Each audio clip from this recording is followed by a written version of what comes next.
자, 그러면 앞서 예고해드린 대로 2부 첫 번째 종목 특별 진단을 진행해 보도록 하겠습니다. 한국항공우주 살펴볼 거고요. 매도는 예술, 나는 똥소원님이 남겨주신 종목입니다. 매수하신 가격은 61,000원이고요. 비중 12% 가지고 계시더라고요.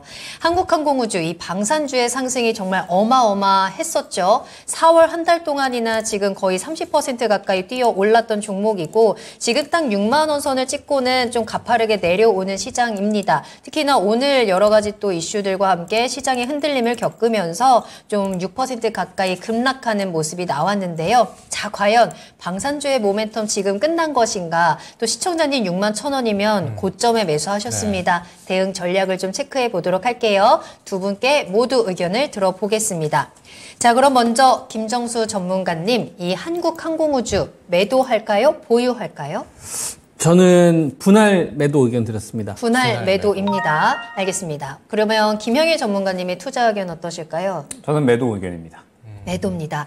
두 분 모두 매도에 대한 의견 전해주셨는데 이 매도에도 전략이 필요할 겁니다. 어떤 이유와 또 어떤 전략이 필요한지 김정수 전문가님의 의견부터 들어보도록 할게요. 이제 아무래도 한국항공우주나 하나에어로스페이스나 이런 거는 하나시스템 이런 방산주는 작년 2022년도 2월 말 러시아가 우크라이나에 침공하면서부터 정부 정책과 맞물리면서 글로벌 이슈에 좀 화두에 등장을 한 상태이기 때문에 어떻게 보면은 지금 신냉전 체제의 수혜주의 어떤 대표주로 볼 수가 있죠. 그래서 이게 쉽게 죽일 수 있는 키워드는 아니라고 보거든요. 그러니까 이 키워드 자체가 다시 이전의 화해 모드로 가야 되는데 그러려면은 지금 우크라이나와 러시아의 기본적인 화해 모드가 형성이 돼야 된다고 보는데 이건 쉽지 않을 걸로 좀 보고 있기 때문에 그러한 관점에서 바라보면은 방산주 자체를 우리가 부정해서는 안 된다라는 관점이 좀 있는 거고 이 부분이 하나 있는 거고 그럼에도 불구하고 이번에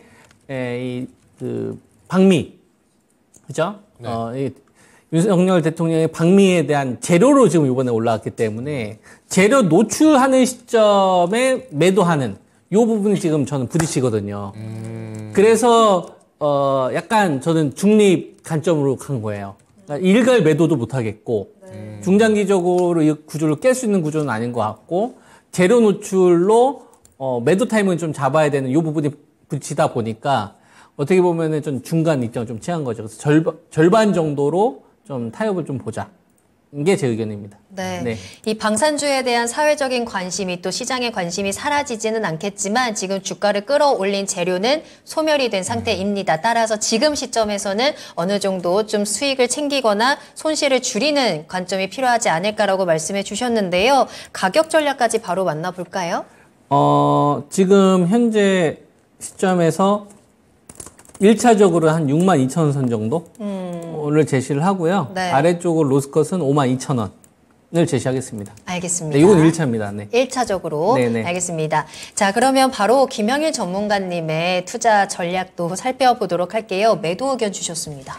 저는 조금 매매 타이밍 조금 이제 아쉽지 않나라고 생각을 해요. 왜냐하면 한국항공우주 같은 경우에는 장기적인 투자 관점도 가능한 종목이었고 단기 트레이딩 관점도 가능한 종목이었습니다. 그러면은 이제 만약에 장기 투자 관점으로 본다라고 했을 때 한국항공우주 같은 경우에는 사실 올해 이제 뭐 1분기, 2분기 그리고 이제 올해 하반기까지 폴란드에 이제 작년에 전투기 워낙에 많이 팔았잖아요. 한국항공우주의 이 FA50 전투기가 워낙에 이제 가성비가 좋은 전투기입니다. 그래서 이제 이 실전에서는 굉장히 가성비 있는 전투기고 연습용으로는 최고다. 이러한 평가를 받으면서 굉장히 이제 폴란드의 수주를 많이 받았죠. 그런데 이러한 이 실적에 대한 이야기들이 사실 꾸준하게 나오고 있었고 방산주의 이러한 흐름 특징이 항상 고점 찍었다가 저점에서 자리 잡으면 그러면 항상 또 쉽게 수익 구간을 줍니다. 왜냐하면 이 실적에 대한 기대감이 항상 작용을 하는 종목군들이라서. 그래서 이 장기 투자 관점 어느 정도 이제 실적이 계속 좋아질 거고 올해 이 FA50 전투기 실적까지도 반영이 된다라고 했을 때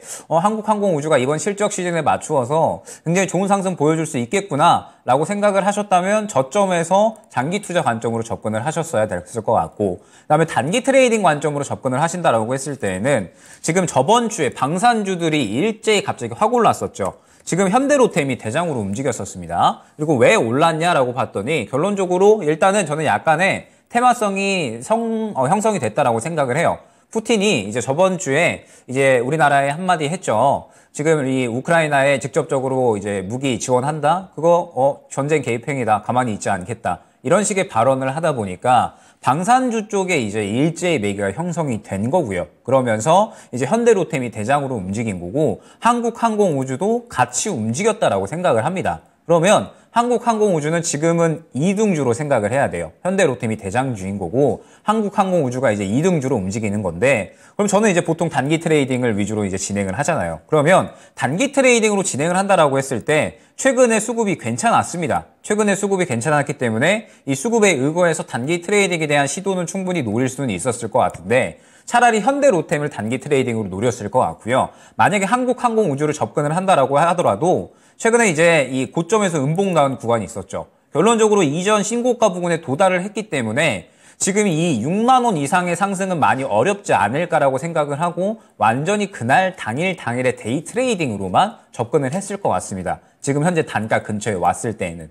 그렇기 때문에 지금 이제 시청자님께서 이 6만 원 정도 근처 구간에 접근을 하셨다라고 하는 건 이전 신고가 부근에 이 부담이 느껴질 만한 위치에서 지금 시장이 많이 꺾이고 있는 와중에 접근을 하신 거기 때문에 저는 매매 타이밍이 조금 이제 아쉬운 종목이 아닌가라고 생각이 돼요. 사실 충분히 수익을 보실 수는 있었지만 매매 타이밍이 지금은 많이 좀 늦었다라고 생각을 합니다. 그럼 지금 현재 상태는 어떤 구간이냐? 현대로템 보면은 답이 나오죠. 현대로템이 대장으로 움직였었는데 현대로템도 최근에 좋은 수급에 의거해서 상승이 잘 나오다가 어제 이 윗꼬리 찍고 그 다음에 오늘 음봉 나오고 있잖아요. 결론적으로 지금 차익 실현 나오고 있는 구간이다. 한 차례 순환이 돌았다라고 생각을 해주시면 됩니다. 그럼 한국항공우주 같은 경우에도 저는 마찬가지로 지금 차익 실현 구간이 진행이 되고 있는 거고 만약에 이 11선 구간을 지금 지지를 해주고 있는데 이 구간을 이탈을 한다? 저는 그러면 추가적인 하락에 대한 부분도 염두를 하셔야 되는 구간이다라고 생각을 합니다. 그럼 한국항공우주는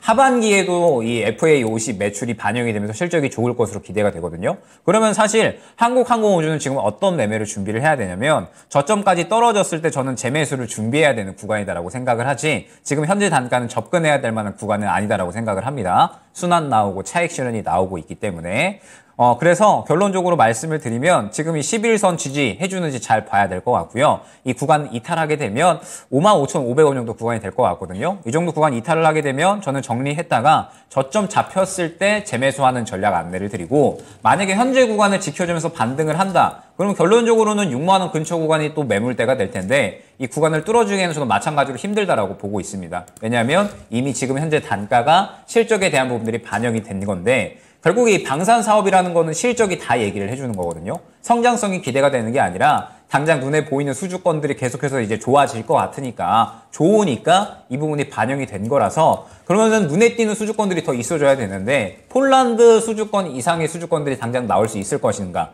물론 지금 현재 글로벌 정세가 너무 어지러워서 관심도는 있을 수 있다라고 생각을 하지만 지금 현재 이 폴란드 수주권 이상의 수주권들이 나오기는 조금 힘들다라고 보고 있어서 저는 이 이전 고점 부근 도달을 했을 때에도 마찬가지로 정리하고 향후에 재매수를 노려야 되는 종목이 아닌가 생각이 됩니다. 네. 가격 전략은 그럼 어떻게 좀 보면 좋을까요? 그러면 이제 결론적으로 가격 전략을 설정을 해보면 네. 55,500원이 손절 라인이 될 것 같고요. 네. 그 다음에 목표가는 일단 6만 원 구간 설정을 해드리면서 6만 원 구간 돌파를 해주면 신고가는 노릴 수가 있을 것 같은데 만약에 그렇지 않으면 이 6만 원 매수가 근처에서 정리하시는 거 추천드리도록 하겠습니다. 네. 좀 매매 타임이 좀 아쉽다 의견 주셨습니다. 차익 실현 구간이 지금 진행이 되고 있으니까요. 오히려 저점까지 떨어졌을 때 또 재매수 관점으로도 말씀을 주셨네요. 자, 그러면 두 분의 가격 정리 한번 해보겠습니다. 네, 김정수 전문가님께서는 목표가 62,000원 잡아주셨고요. 분할 매도 의견 주셨습니다. 손절가 52,000원 잡아주셨습니다. 김영희 전문가님께서는 목표가로 6만 원, 손절가는 55,000원 매도 의견 주셨네요. 네.